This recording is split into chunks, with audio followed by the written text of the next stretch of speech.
The following program does not offer personal medical advice. Please consult your doctor before using any treatment or product we cover.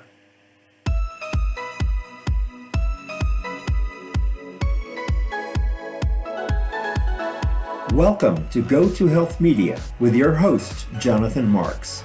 We provide a welcoming environment where experts educate you on important health topics, answer your questions, and provide information from which you can benefit in consultation with your doctor. You can visit and subscribe to the show at gotohealthmedia.com. And now, here is Jonathan Marks. Hey everyone, this is Jonathan Marks with Go to Health Media, back with another show. We know about RSV in children. What's new is RSV in adults. And the CDC is coming up with new reactions. What's going on with that? Who is most at risk for severe RSV? And what prevention options are available this fall and winter? With us to talk about this today is Robert Hopkins Jr., MD. He's board certified in internal medicine and pediatrics. Dr. Hopkins is the medical director of the National Foundation for Infectious Diseases, or NFID.org.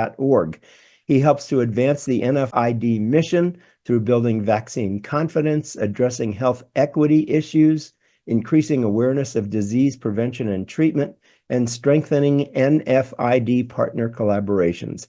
He continues an active teaching and clinical practice, providing primary and consultative care to adults and children. Welcome to the show, Dr. Hopkins. How are you today? I'm doing great, Jonathan. Happy to be here with you.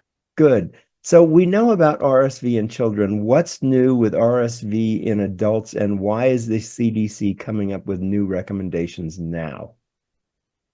Well, RSV not only causes severe disease, including pneumonia and other complications in small children, but RSV also causes severe disease and hospitalizations in older adults. And over the last couple of years, we've now had approval of a number of vaccines for RSV that are recommended for our older adults. All adults 75 and older should receive an RSV vaccine, and adults who are 60 to 74 and have chronic health conditions are also a group of people that are at high risk for severe RSV, and so we recommend those folks be vaccinated. Now, is this something new? I mean, we've known about RSV in children for years, but all of a sudden we're talking about this in adults. Has this become endemic? Has this spread, particularly in the last couple of years? Why the attention on older adults now? I think a lot of it boils down to testing. We are testing more for specific viruses that are causing hospitalizations in adults over the last 5 years or so that we had not done prior to that. And so we have come to understand the impact of RSV infection in older adults, in addition to what we know about RSV in small children. And in parallel with that understanding of the RSV impact in children, we've had some wonderful successes in vaccine development, and now have some vaccines available to help us prevent RSV infection and severe RSV infection. Got it. And in addition, it's particularly important because we don't have any antivirals to treat RSV infection. So if you or I or any of our older adults get an RSV infection, we can support them. We can give them fluids, we can give them respiratory treatments, but we don't have an antiviral medication to give them to help knock out the virus that's caused the problem in the first place. And so it's particularly important to have prevention tools for illnesses that we don't have great treatments for. And this is one of them. Got it. Thank you for that explanation. So this really is, again, about testing and realizing that things are around more than we thought they were. Okay, good. So can RSV vaccines be given at the same time as other vaccines? Here we are in the fall and we need to get maybe flu or COVID-19 updates. Can this be given at the same time? Yes, RSV vaccine can be co-administered, meaning given at the same time as other adult vaccines that an individual may need, whether that be flu, COVID-19, or other adult vaccines that they need. And the other part that's, I think, important for people to recognize is that RSV vaccine, at least at this point, is what I call a one and done vaccine. You don't have to give it every year like you do influenza, or once or potentially even a couple of times a year for COVID-19. You give it once, and to this point, you don't give additional doses. We're continuing to follow this, and it may be we have recommendations for more down the road. But for now, if you got RSV vaccine last year, you're good to go. If you haven't had RSV vaccine and you're in one of those risk groups, get it now. You're getting it before RSV is really, so to speak, ripping and roaring in our communities, so that you can build up your immunity to have better protection. Good. Are there side effects to the vaccine? Arm pain, fever, headache? Any vaccine can cause symptoms like you've mentioned, arm pain, fever, headache, because you're stimulating the immune system. Stimulating the immune system causes some of those symptoms. But if you have those symptoms, take a fever reducer, take an analgesic, to help reduce those symptoms. Those are no more or no worse than we would expect for other vaccines. Got it. Now, you help to advance vaccine confidence in the public. When I grew up, we all just got vaccinated. There weren't any questions. What are some of the issues surrounding vaccines these days? Well, we've got a number of challenges. One is that over the course of the pandemic in particular, we've seen a real increase in anti-science and anti-vaccine posts on different media and social media platforms. This, I think, has helped erode some of the confidence that people had in vaccines, in science in general, and in a lot of other things in our society. We don't have the same conversations about things. People tend to throw stones rather than thinking and talking. And so that's become a real challenge. And so one of our goals at NFID is to help people to understand what the science is, what the truth is, and what are the tools we can use to help prevent and reduce the impact of infectious diseases to our society and to individuals within that society. Right. And you've said that we don't have any antiviral for RSV. So really the whole game here is prevention, and we've got to get vaccinated. That's exactly right. Have there been any adverse reactions to the vaccinations that we should know about? Well, generally, it's a very safe vaccine. There have been a few reports of some side effects that our colleagues at FDA and others are investigating. But to this point, it appears that getting the vaccine is far safer than any risk of getting severe RSV infections. Good. That's a great clarification. So any problems are being investigated by the FDA, but it's much better to get these side effects rather than get RSV itself. Other than some of those local reaction things we talked about earlier, the risk of any other effects is really very small. Great. Thank you.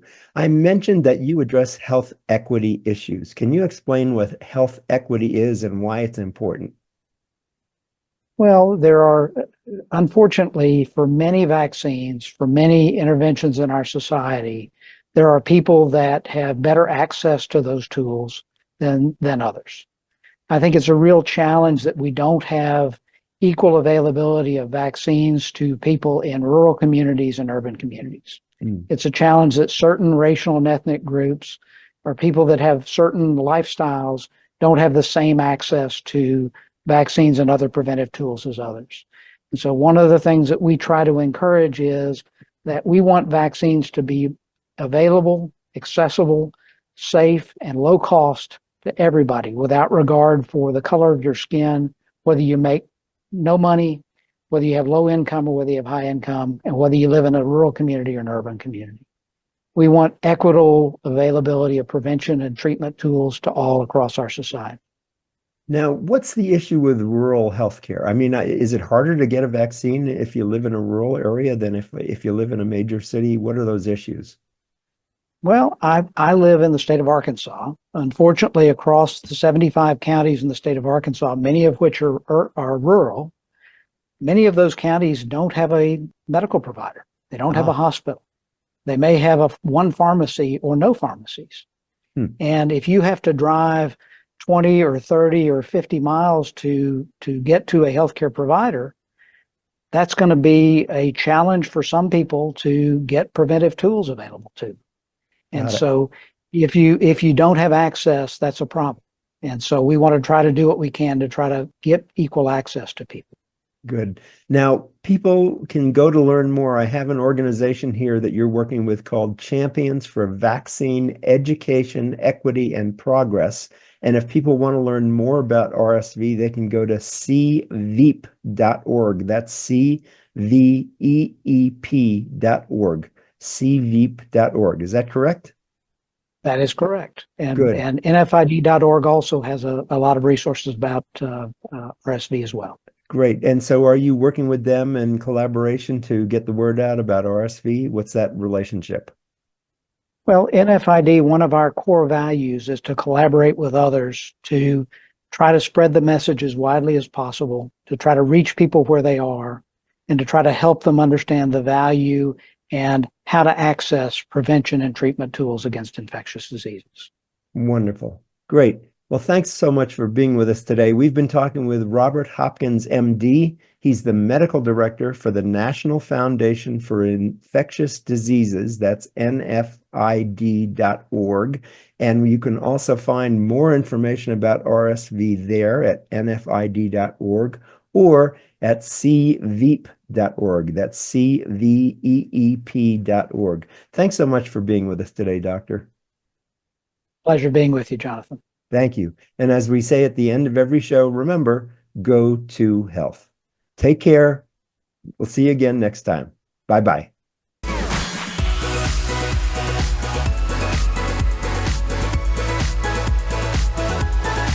Thank you for tuning in this week to Go to Health Media. Be sure to join Jonathan Marks and another health expert next time. You can also catch the program on your favorite podcast platform. Until our next show, be sure to visit us on the web at gotohealthmedia.com and elevate your life.